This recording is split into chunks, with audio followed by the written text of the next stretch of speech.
In one of my videos, I talked about preppers need to toughen up. And I mean that so heartily. I want to give you some examples in history that has happened. And then I want you to ask yourself, could you do what these people did? And if you stick around for the full video, you might learn something. And you might even learn something about yourself. So the question is, can you be a cannibal? Can you actually eat another person? And everybody right away is going to say, oh, never would happen. Or could you eat your pets? Never would happen.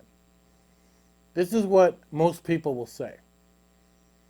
And they would be lying completely, 100%, is what they would be doing. Because if history is a teacher, and I believe it is, and history does repeat itself, well then we have to ask ourselves, did this happen in history? And what were the circumstances?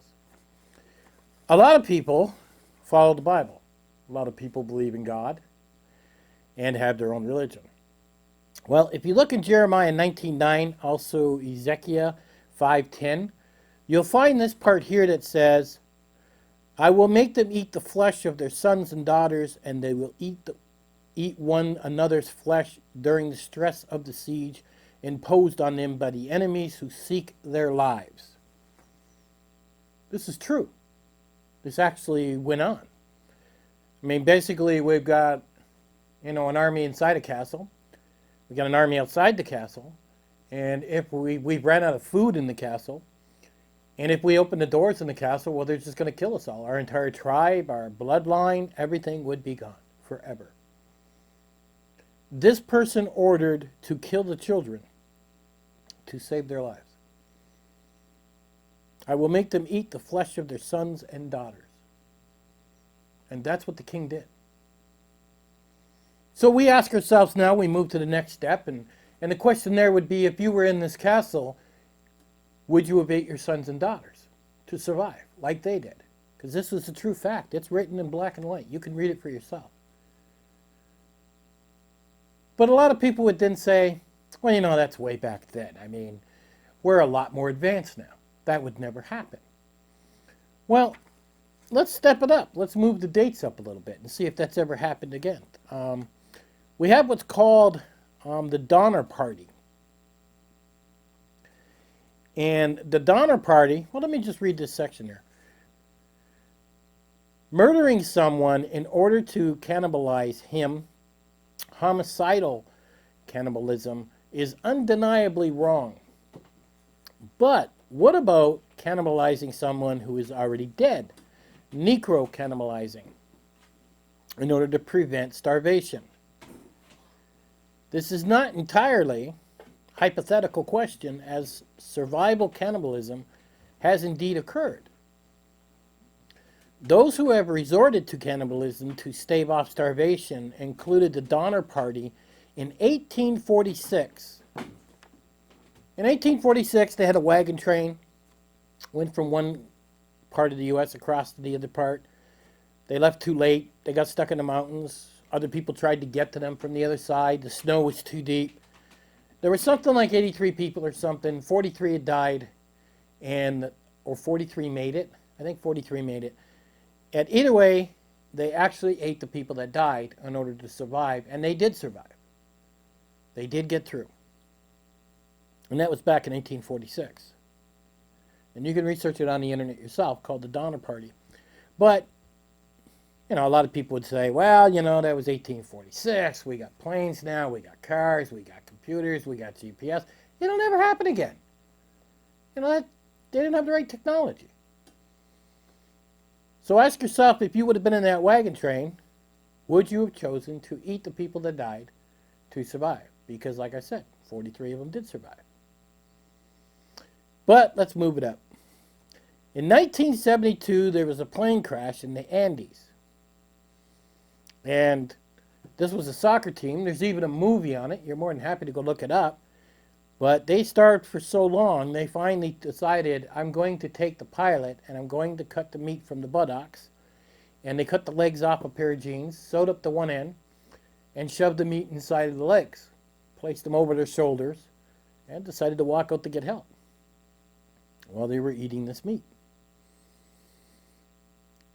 There was even people, now you know movies, they kind of smear things a little bit, but people that couldn't do it, had chosen death, looked at their comrades and said, I want you to live, I want you to please eat me. Which I thought was quite interesting.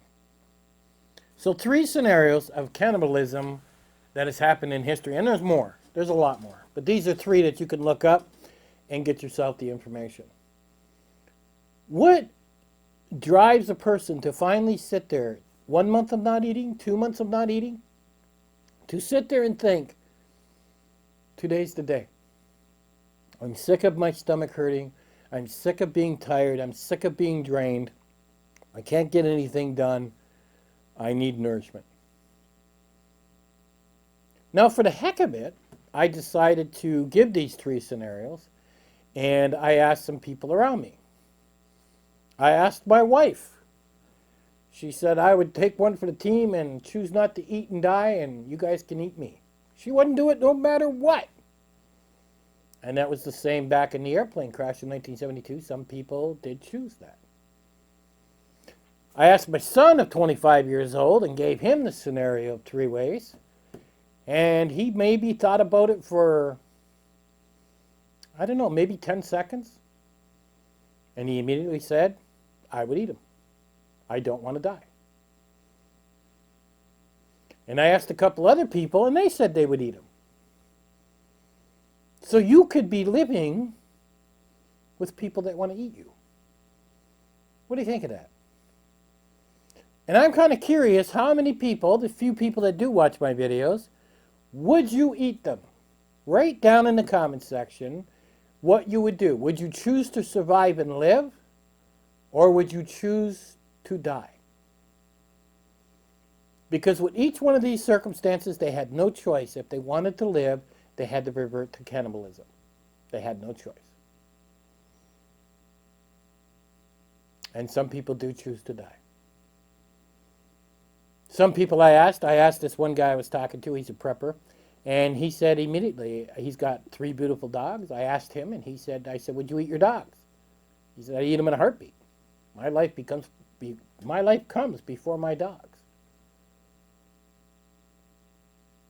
Myself, I'm on the fence. I don't know. I want to say yes, I would definitely eat to survive, but I really don't know. I mean, I love my dog to death so bad, I don't know if I could eat my dog. Maybe I would just shoot my dog and then shoot myself, and that would be the end of it, and the pain would stop. Or do you shoot your dog and eat your dog and live? This topic came up because I had a subscriber actually pose this question to me, and it got me thinking. And I was like, But I asked him directly, how long do you think it will take before things kick in? And he said it would take about 6 months, is what he estimates, give or take, in a big event, which I found interesting. Now keep in mind, I know for a fact that you can feed people to pigs, and pigs will eat just about anything. I mean, if you were breeding pigs, you could always do that, I guess. But then could you eat the pig if you knew it was eating human meat? I don't know. And, you know, we got a lot of horses. I know France looks at horse meat as a delicacy, and they do ship a lot of horses over there. But when I used to have horses and I used to break them, a lot of them are sold at the auctions very cheaply in the horse barns. So I think 6 months would be, it would have to be a big world event. I mean, we're talking, I don't know, Yellowstone erupting, or, I don't know, an asteroid hitting the planet, and then you'd have to ask yourself, do you want to live through that? I mean, it would have to be something pretty major. But if you made it, I mean, is there an end to it then, you're going to ask yourself? Or are you going to be, you know, eating people for the next 10 years if they existed? Would people be hunting people? Because over time, you know, there's not enough deer to feed the entire population. There isn't enough wild game to feed the entire population. So probably within a very short period of time, that would be exhausted. And there really wouldn't be much around. So, I mean, with people growing gardens, you would need at least a year to get a garden going, and that's if you know what you're doing, you know. I mean, you would be looking at probably, what, a minimum of 2 years of doing this? And that's if everything worked properly, if everything grew. If you could put it in a greenhouse, even if something did, like a nuclear bomb or something went off. I mean, you could really be doing this for probably, who knows, 2 to 5 years, maybe longer. I mean, this is it gets really deep when you start really thinking about this. Could you be a cannibalism? Could you be a cannibal? Could you eat your family? Could you eat strangers? Could you eat these people? And could this be done? And not everybody's going to be honest with this. They're going to be afraid to be honest. I would think, I'm going to go out on a limb, but I'm going to think that a lot of people would just admit to death and say, please put me down, or I don't want to do that. I think there would be a very small percentage of people that would choose to be a cannibal, to actually choose to go on and live in that world. But when the question was asked to me, I thought, wow, that's a big one. That's a really big one. But it has been done in history before, as far back as the biblical days to up to 1972, when we had technology of planes, cars, helicopters, and computers. You just never know what situation you're going to get into. And I mean, there was this one movie I seen where a guy had gotten his arm trapped in a rock, and he literally cut his arm off. I'm sure a lot of you have seen it, where with a little type of penknife is what he did, and he survived. I don't even know if I could do that. But there are some pretty amazing people out there that do want to live, and whatever the cost is, they will live. So, are you that person? Are you a person that would be, I choose death? Or are you the person that chooses life? What would you choose? And what do you think of this? Because, I mean, cannibalism. Not even something a lot of people even want to think about. Let me know in the comment section below. Like I said, go and look it up. Go look up 1972 plane crash. Go look up the Donner Party. Go look up Jeremiah 19:9. You will find this information and you can read it for yourself.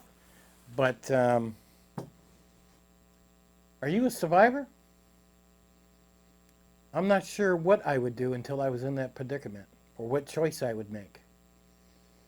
And another thing to consider, what if it's the leader of your group that says, here's what we have to do? Now you got a choice of, do I sacrifice myself to my group? Or do I go out and hunt with the group? I believe there was even an episode in Walking Dead, and they were doing that too, but everybody just took it as entertainment. But it has happened in history, and as they say, history will repeat itself. Catch you guys on the next one.